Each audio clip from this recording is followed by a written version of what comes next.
آل عمران آیت نمبر 123 اللہ رب العزت ارشاد فرما رہے ہیں وَلَقَدْ نَصَرَكُمُ اللَّهُ بِبَدْرٍ، اور بلا شبہ یقیناً اللہ نے بدر میں تمہاری مدد کی وَأَنْتُمْ أَذِلَّةٌ، جبکہ تم نہایت کمزور تھے فَاتَّقُوا اللَّهَ، پس تم سب اللہ سے ڈرو لَعَلَّكُمْ تَشْكُرُونَ، تاکہ تم شکر کرو۔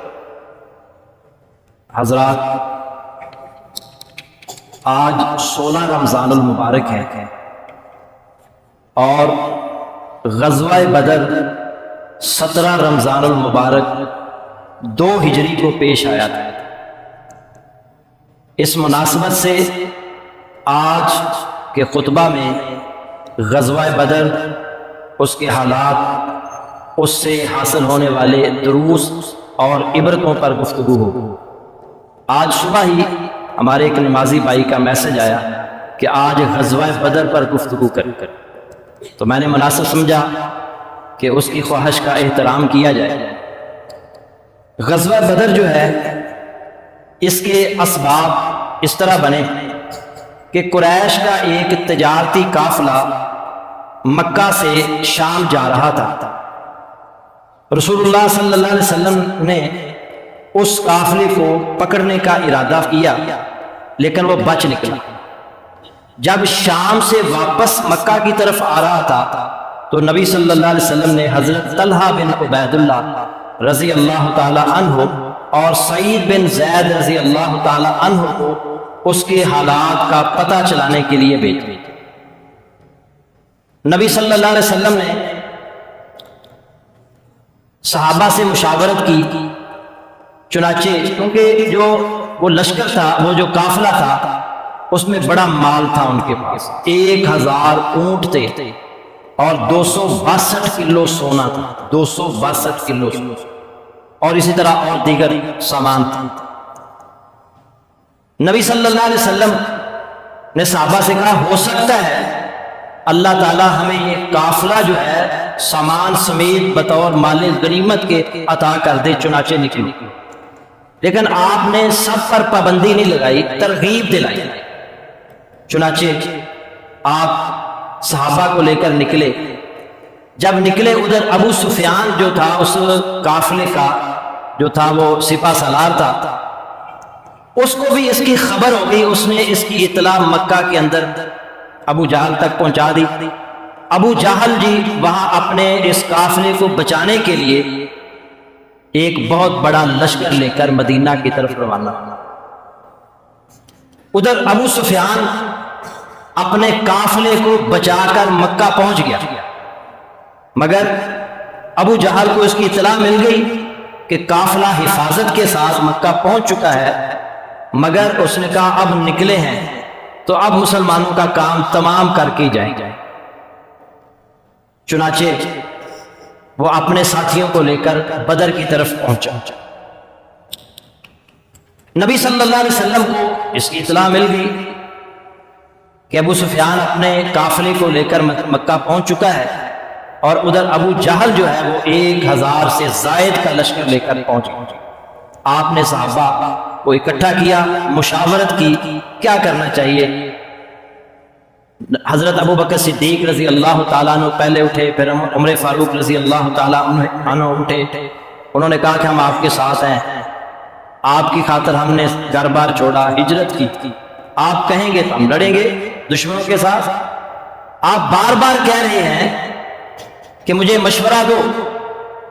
انصار نے سمجھا کہ اللہ کے نبی صلی اللہ علیہ وسلم اب ہماری طرف بھی مخاطب ہے کہ ہم میں سے بھی کوئی، تو حضرت سعد بن عبادہ رضی اللہ تعالی عنہ انصار میں سے اٹھے اور انہوں نے کہا قسم ہے مجھے اس ذات کی جس کے ہاتھ میں میری جان ہے، اگر آپ ہمیں حکم دیں ہم دشمن سے لڑنے کے لیے سمندر میں کود جائیں تو ہم سمندر میں بھی کود، اور اگر آپ ہمیں حکم دیں کہ برق الغمام تک جانا ہے تو ہم آپ کے حکم کی پیروی کریں گے۔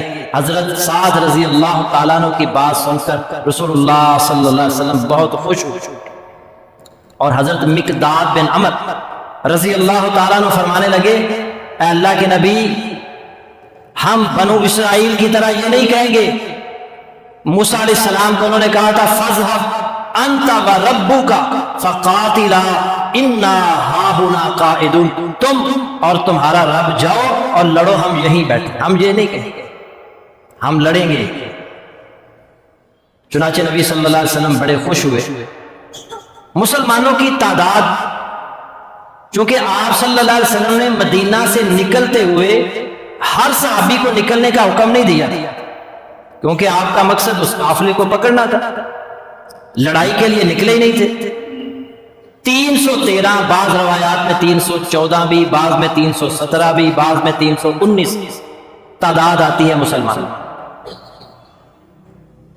جس میں 82-83 کے قریب مہاجر تھے، باقی سارے انصار. اور مسلمانوں کے پاس صرف 2 گھوڑے تھے اور 70 اونٹ تھے.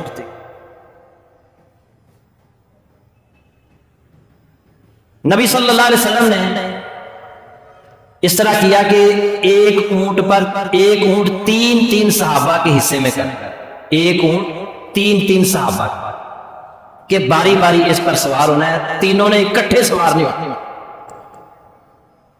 اور اللہ کے نبی صلی اللہ علیہ وسلم نے یہ نہیں کیا کہ میں حکمران ہوں، میرا الگ سے پروٹوکول ہونا چاہیے، میرے لیے اکیلا اونٹ ہوگا. نہیں، آپ نے بھی جو اونٹ آپ کے حصے میں آیا اس اونٹ کے شریک تھے سیدنا علی رضی اللہ تعالی عنہ اور حضرت مرثد رضی اللہ تعالی عنہ. حضرت عبداللہ بن مسعود رضی اللہ تعالی عنہ بیان کرتے ہیں کہ سواریوں کی قلت کی وجہ سے 3 صحابہ کے حصے میں ایک اونٹ آیا. اللہ کے نبی صلی اللہ علیہ وسلم بھی اپنی باری پر اس اونٹ پر سوار ہوتے تھے. حضرت علی نے بھی کہا اور دوسرے ساتھی نے بھی کہا اللہ کے نبی ہم پیدل چلیں گے، آپ اونٹ پر بیٹھے رہیں، ہم اپنی قربانی پیش کرتے ہیں، آپ اونٹ پر بیٹھے رہیں. اللہ کے نبی صلی اللہ علیہ وسلم فرماتے ہیں ما انتما باقوا منی، تم دونوں مجھ سے زیادہ طاقتور نہیں ہو، باہمت نہیں ہو، ولا انا باغنا عن الاجر منکما، اور نہ یہ ہو سکتا ہے کہ تم دونوں اجر لے جاؤ اور میں محروم ہوں. یہ ہے لیڈر، اسے کہتے ہیں لیڈر. اللہ کے نبی صلی اللہ علیہ وسلم نے یہ پسند نہیں کیا کہ میں اکیلا ہی اونٹ پر بیٹھا رہوں اور میری عوام، میرے صحابہ جو ہے وہ پیدل چلتے رہے. آپ بھی اونٹ پر اپنی باری پر بیٹھے. کاش ہمارے لیڈر بھی اللہ کے نبی صلی اللہ علیہ وسلم کی سیرت سے کچھ سبق حاصل. اللہ تعالی ہمارے لیڈروں کو بھی ہدایت عطا. اللہ کے نبی صلی اللہ علیہ وسلم چاہتے تھے کہ پتہ چلے کہ مشرکین کے لشکر کی تعداد کیا ہے. آپ نے صحابہ کو روانہ کیا کہ پتہ کر کے ان کی تعداد کیا ہے. مسلمان نے 2 غلام پکڑ کر لے آئے. انہوں نے کہا اللہ کے نبی یہ 2 غلام ہیں جو مکہ کی طرف سے آ رہے تھے. آپ نے ان سے پوچھا بتاؤ ابو جہل کے لشکر کی تعداد کتنی تھی؟ انہوں نے کہا ہم نہیں بتائیں. آپ نے سوال بدل دیا، اچھا چلو نہ بتاؤ، یہ بتاؤ کہ وہ جب کھانا تیار کرتے ہیں، گوشت تیار کرتے ہیں تو اونٹ کتنے ذبح کرتے ہیں؟ انہوں نے کہا کبھی 9 کبھی 10. آپ نے کہا ان کو چھوڑ دو، اور ان کے جانے کے بعد آپ نے فرمایا مشرکین کے لشکر کی تعداد 900 سے لے کر 1000 تک. یہاں ایک بات ہمیں سمجھ میں آتی ہے، اللہ کے نبی صلی اللہ علیہ وسلم کو جب یہ بتایا گیا کہ یہ 2 غلام ہیں، آپ صلی اللہ علیہ وسلم نے ان سے پوچھا کہ بھائی تعداد بتاؤ کتنی ہے. انہوں نے انکار کر دیا. ایک طریقہ تھا تشدد کا طریقہ جو ہمارے یہاں رائج ہے، مار مار کے منوا لو. ایک تشدد کا طریقہ اور ایک حکمت کا طریقہ. اللہ کے نبی صلی اللہ علیہ وسلم نے تشدد نہ کیا نہ کروایا، بلکہ حکمت کا طریقہ اختیار کیا، اور آپ جو مقصد حاصل کرنا چاہتے تھے آپ نے مقصد حاصل کر لیا، اور پھر ان 2 غلاموں کو چھوڑ دیا. اس سے یاد رکھیں، ایک بات پلے سے باندھ لیں کہ پرامن تدبیر اس دنیا میں سب سے زیادہ کارگر تدبیر. بہترین تدبیر پرامن ہے، تشدد سے بگاڑ پیدا ہوتا ہے، اس لیے پرامن رہنا چاہیے اور مذاکرات کے ذریعے اپنے معاملات حل کرنے چاہیے، حکمت کے ذریعے۔ اللہ کے نبی صلی اللہ علیہ وسلم ساتھیوں کو تیار کر رہے ہیں اور رات کے وقت اللہ کی رحمت کا نزول ہوتا ہے، اللہ رب العزت بارش نازل فرماتا ہے، مسلمانوں کی طرف سے اوپر اللہ نے فوار دی، جبکہ کافروں پر موسلا دار بارش نازل فرمائی۔ وہاں ان کے جو تھے نا ان کیچڑ بن گیا اور مسلمان ریت پر تھے، ریت پر اللہ تعالیٰ نے پانی ڈال کے اس کو جما دیا اور مسلمان جو ہے نا ان کے قدم اس پر ٹک گئے۔ اور دوسرا یہ فائدہ ہوا کہ مسلمانوں کے دلوں کو اللہ تعالیٰ نے قوی اور مضبوط کر دیا اور شیطانی غلبہ ان سے اتار دیا، یعنی بزدلی اللہ تعالیٰ نے دور فرمائی۔ ایک اور سبق آموز واقعہ سنا، نبی صلی اللہ علیہ وسلم اپنے لشکر کو تیار کر رہے تھے، اس دوران حضرت حذیفہ بن یمان رضی اللہ تعالی عنہ اپنے باپ کے ساتھ لشکر کے ساتھ آ کر مل گئے۔ انہوں نے آ کر بتایا اللہ کے نبی ہم آ رہے تھے، راستے میں مشرکین مکہ نے ہمیں روک لیا، ہمیں پکڑ لیا اور ہم سے کہا کہاں جا رہے ہیں؟ ہم نے کہا مدینہ جا رہے ہیں۔ انہوں نے کہا ہم تمہیں نہیں چھوڑیں گے، ہاں اگر تم ہمارے ساتھ وعدہ کرو، یہ عہد کرو کہ تم اس جنگ میں ہمارے خلاف نہیں لڑو گے تو ہم پھر تمہیں چھوڑیں گے، ورنہ نہیں چھوڑیں گے۔ حضرت حذیفہ بن یمان رضی اللہ تعالی عنہ نے ان سے عہد کر لیا کہ ہم اس جنگ میں تمہارے خلاف نہیں لڑیں گے۔ یہ واقعہ رسول اللہ صلی اللہ علیہ وسلم کو سناتے ہیں، اللہ کے نبی صلی اللہ علیہ وسلم ان سے یہ بات سن کر کہتے ہیں اپنے عہد کی پابندی کرو، واپس کرو۔ یہ ہے عہد کی پابندی۔ مشرکین مسلمانوں کی اینٹ سے اینٹ بجانے آئے ہیں، مسلمانوں کا خاتمہ کرنے کے لیے آئے ہیں۔ 1000 کا لشکر ہے، مسلمان 313 ہیں، ایک ایک بندے کی ضرورت ہے۔ اللہ کے نبی صلی اللہ علیہ وسلم نے اس موقع پر مشرکوں کے ساتھ کیا ہوا عہد اور معاہدہ بھی توڑنے کا حکم نہیں دیا، بلکہ اس کو کہا کہ جو ان سے عہد کیا ہے تم نے اس عہد کی پابندی کرو۔ یہ ہے سیرت، یہ ہے سبق جو ہمیں بدر سے حاصل ہو رہا۔ ہمیں بھی عہد کی پابندی کرنی چاہیے، اس لیے کہ ان العہد کان مسئولا، اللہ نے عہد کے بارے میں بھی سوال کرنا ہے، عہد کے بارے میں بھی پوچھنا۔ اور اللہ کے نبی صلی اللہ علیہ وسلم اللہ رب العزت سے دعا بھی کر رہے ہیں، اپنا جو کچھ تھا میدان میں بھی لے آئے ہیں اور ساتھ اللہ سے دعا کر رہے ہیں اللہم انجز لی ما وعدتنی، اے اللہ تو نے مجھ سے جو وعدہ کیا ہے اسے پورا کر۔ اللہم انشدک عہدک و وعدک، اے اللہ میں تجھ سے تیرا عہد اور تیرے وعدے کا سوال کر رہا ہوں۔ اللہ کے نبی صلی اللہ علیہ وسلم ساتھ صحابہ کی عظمت بیان فرما رہے ہیں اللہم ان تہلک ہذہ العصابۃ اليوم لا تعبد اللہم ان شئت لم تعبد بعد اليوم ابدا۔ اللہ کے نبی فرما رہے ہیں اے اللہ یہ جو میرا گروہ ہے، یہ جو صحابہ کا گروہ ہے، یہ جو صحابہ کی جماعت ہے، آج اگر ان کو ہلاک کر دیا گیا پھر قیامت تک تیرا نام لینے والا، تیری عبادت کرنے والا کوئی نہیں ہوگا۔ یہ صحابہ کی عظمت ہے۔ اور اللہ کے نبی صلی اللہ علیہ وسلم دعا کر رہے ہیں، اور صرف ایسے دعا نہیں جیسے ہم کرتے ہیں، اللہ کے نبی گڑ گڑا رہے ہیں، رو رہے ہیں۔ ابو بکر صدیق رضی اللہ تعالیٰ عنہ بار بار کہہ رہے ہیں اللہ کے نبی بس کیجئے، آپ کی دعا یقیناً اللہ قبول فرمائے گا۔ آپ نے فرمایا کہ جب تک اللہ کی مدد اترتے ہوئے نہیں دیکھوں گا میں اللہ سے دعا کرنا نہیں بند کروں گا۔ اللہ کی طرف سے پھر اعلان ہوا 1000 فرشتوں سے میں آپ کی مدد کرنے والا ہوں۔ دعا بھی کرتے رہنا چاہیے۔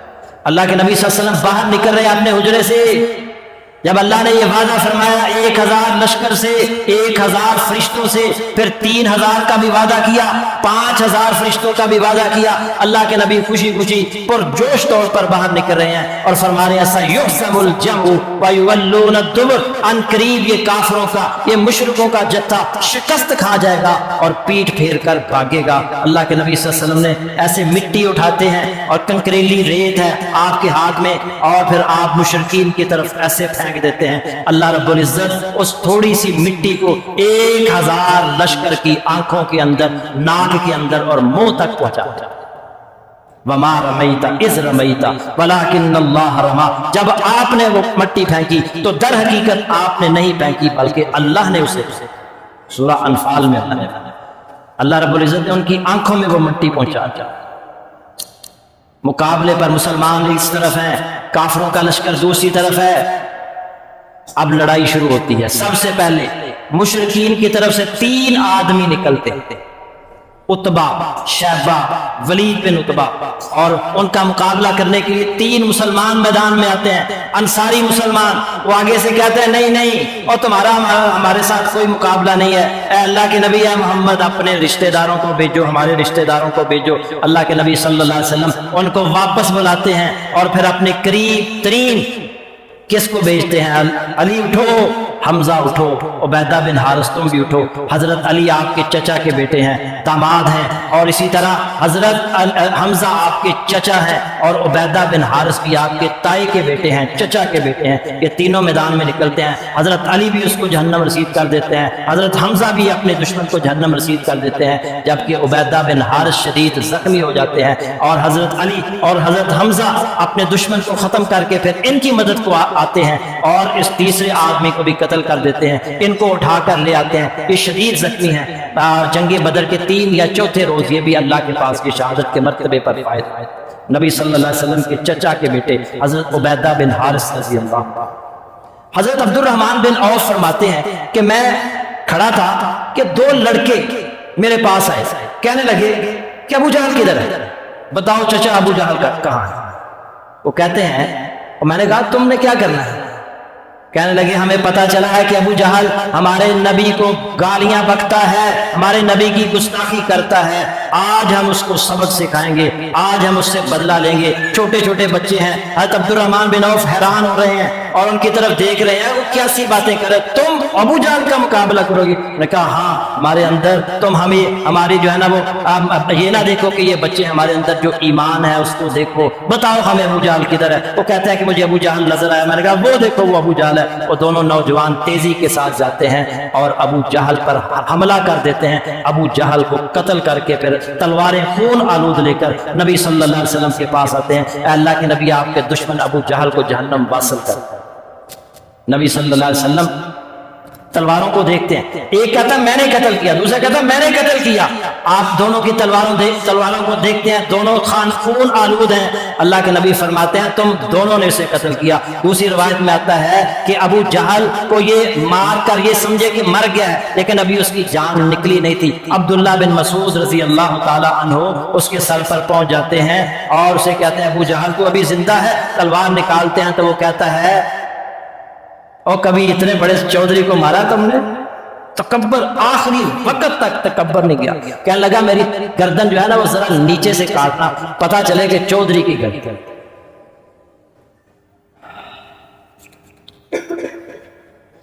14 مسلمان شہید ہوئے، 70 کافر جہنم رسید ہوئے اور 70 کافر قیدی ہوئے۔ اللہ کے نبی صلی اللہ علیہ وسلم اس سے پہلے قیدیوں کے بارے میں کوئی فیصلہ، کوئی حکم نہیں آیا تھا۔ اللہ کے نبی صلی اللہ علیہ وسلم نے صحابہ سے مشاورت کی کہ کیا کرنا چاہیے، تو حضرت ابوبکر صدیق اور رسول اللہ صلی اللہ علیہ وسلم نے مشورہ دیا کہ ان سے نا فدیہ لے کر ان کو چھوڑ دیا۔ حضرت عمر رضی اللہ تعالیٰ نے یہ فیصلہ دیا کہ جس کا رشتہ دار ہے نا اس کو دے دے اور اس کا سر قلم، اسلام کی شان و شوکت اور عزت بڑھانے کے لیے۔ بہرحال نبی صلی اللہ علیہ وسلم نے فدیے والا فیصلہ قبول کیا۔ اللہ کو یہ فیصلہ پسند نہ آیا، اللہ نے ناراضی کا اظہار تو کیا مگر فیصلے کو ختم نہیں کیا۔ اللہ کے نبی صلی اللہ علیہ وسلم نے پھر ان سے فدیہ وصول کیا، ایک ایک قیدی سے فدیہ لیا، اور پھر آپ صلی اللہ علیہ وسلم نے یہ بھی اعلان فرمایا کہ تم میں سے ان قیدیوں میں سے جو پڑھے لکھے افراد ہیں، جو لکھنا پڑھنا جانتے ہیں، یاد رکھیں مکہ کے لوگ لکھنا پڑھنا جانتے تھے، مدینہ کے لوگ لکھنا پڑھنا نہیں جانتے۔ آپ نے فرمایا قیدیوں کو کہ تم میں سے جو لکھنا پڑھنا جانتا ہے وہ اگر ہمارے 10 بچوں کو تعلیم دے دے تو یہی اس کا فدیہ۔ چنانچہ جو پڑھے لکھے افراد تھے انہوں نے کئی بچوں کو تعلیم دی۔ اس سے پتہ چلا کہ علم کی کتنی غیر معمولی اہمیت ہے۔ اللہ کے نبی صلی اللہ علیہ وسلم مدینہ کے اندر جو پہلا سکول قائم کر رہے ہیں اس کے استاد مکہ کے مشرک ہیں اور طالب علم مدینہ کے مسلمان ہیں، اور اللہ کے نبی صلی اللہ علیہ وسلم نے یہ واضح کر دیا قیامت تک کے لیے کہ علم حاصل کافروں سے بھی کیا جا سکتا ہے، مشرکوں سے بھی کیا جا سکتا ہے۔ تو یہ بھی اللہ کے نبی صلی اللہ علیہ وسلم کی سیرت سے پتہ چلتا ہے، اس بدر کے معرکے سے یہ بھی سیرت کا یہ پہلو ہمارے سامنے آیا۔ نبی صلی اللہ علیہ وسلم جب فدیہ لے رہے ہیں تو ایک ہار آپ کے سامنے آیا، ہار سیدہ زینب رضی اللہ تعالی عنہا نے بھیجا تھا، جو اللہ کے نبی صلی اللہ علیہ وسلم کی بیٹی ہیں، ان کا خامن ابو العاص یہ بھی بدر کے قیدیوں میں سے تھا، ابھی مسلمان، بعد میں یہ مسلمان ہو گئے، مسلمان نہیں ہوئے، اور بھی انہوں نے فدیہ کے صرف ہار ہی نہیں بھیجا، اور بھی مال بھیجا، ان میں ہار بھی تھا۔ اللہ کے نبی صلی اللہ علیہ وسلم وہ ہار دیکھ کر آپ کی آنکھوں سے آنسو جاری ہو گئے، کیونکہ وہ ہار سیدہ خدیجہ نے زینب کے گلے میں ڈالا تھا جب ان کی شادی۔ اللہ کے نبی صلی اللہ علیہ وسلم زاروں قطار رو رہے ہیں، صحابہ طرف اشارہ کر کے کہتے ہیں کہ باقی مال ہم رکھ لیتے ہیں، لیکن یہ ہار اگر تم اجازت دو، یہ کہتا ہے، اسے کہتا ہے عوامی راج، جمہوریت۔ آپ نے کہا اگر تم اجازت دو تو یہ ہار میں بیٹی زینب کو واپس کر دوں۔ تمام کے تمام صحابہ کہنے لگے اللہ کے نبی ضرور، یہ ہار، آپ نے باقی مال رکھ لیا اور وہ ہار اپنی بیٹی زینب کو بھیج دیا، اور ساتھ ہی ابو العاص سے کہا کہ میری بیٹی کو، چونکہ وہ مسلمان ہے اور تم کافر ہو، میری بیٹی کو جو ہے وہ مدینہ روانہ کر دینا۔ اور حضرت زید بن حارثہ اور اسی طرح ایک اور انصاری صحابی کو کہا کہ فلاں مقام پر میری بیٹی تمہیں ملے گی، اور اسے لے کر جو ہے اس کے پیچھے پیچھے چل کر تم اسے مدینہ میں لے کر آ کر۔ جو قیدی تھے ان میں نبی صلی اللہ علیہ وسلم کے چچا عباس بھی تھے، سگے چچا ہیں۔ جب حضرت انس رضی اللہ تعالیٰ نے بیان کرتے ہیں، کچھ لوگوں نے، انصاریوں نے عرض کیا آخری بار کہ اللہ کے نبی یہ عباس ہمارے بھانجے ہیں۔ عباس رضی اللہ تعالیٰ عنہ کی جو دادی تھی نا، وہ بنو نجار سے تعلق رکھتی تھی، تو انہوں نے کہا کہ یہ ہمارے بھانجے ہیں، اگر آپ کہیں تو ہم ان کو کچھ رعایت دے دیں، ان کا فدیہ چھوڑ دیں، معاف کر دیں۔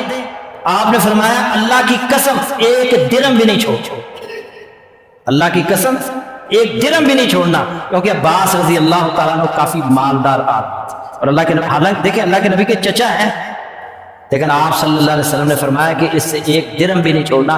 آپ نے انصاریوں کا حق مارنے کی اجازت نہیں دی۔ ایسے ہوتے ہیں جسٹس، ایسے ہوتے ہیں جج۔ اللہ رب العزت سے دعا ہے کہ جو ہم نے اس بدر کے معرکے سے جو سیکھا ہے اس کو اپنانے کی بھی توفیق عطا فرمائے۔ وآخر دعوانا الحمدللہ۔